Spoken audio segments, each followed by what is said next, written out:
Alam mo ba na ang Middle Ages o mas kilala bilang gitnang panahon na tumagal mula 500 CE hanggang 1500 CE ay isang mahalagang yugto ng kasaysayan sa Europa. Sa panahong ito, naganap ang isang malaking pagbabago sa buong kontinente na nagbigay daan sa pag-unlad nito.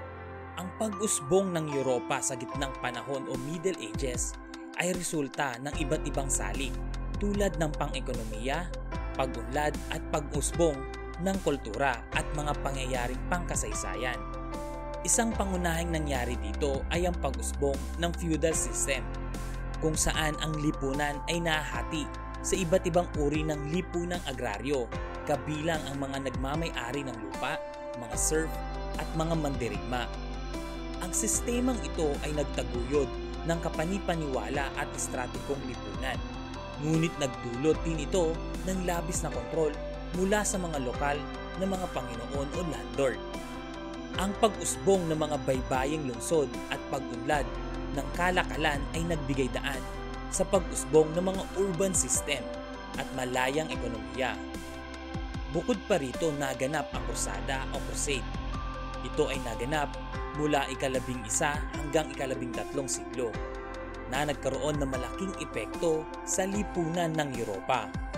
Ang mga pagsusumikap na ito ay inorganisa ng simbahang Katoliko upang mabawi ang banal na lupa mula sa mga Muslim sa Palestina, na nagdulot ng pag-usbong ng mga bagong ideya, mga kalakaran sa pangangalakal at teknolohiya.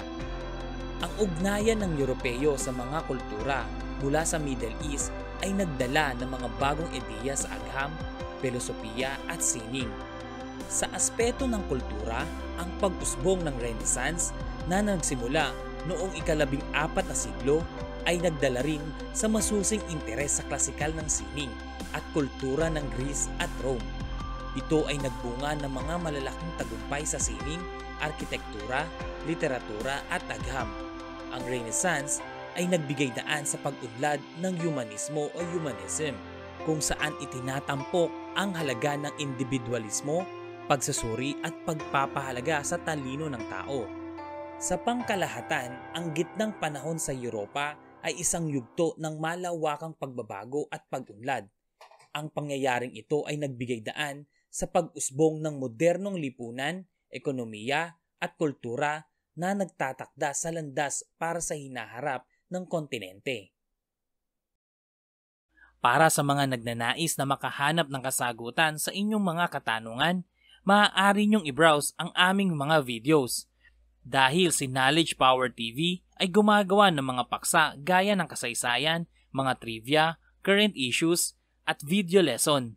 Huwag ring kalimutang i-like, mag-subscribe, at i-hit ang notification bell para updated ka sa mga videos namin. Maraming salamat!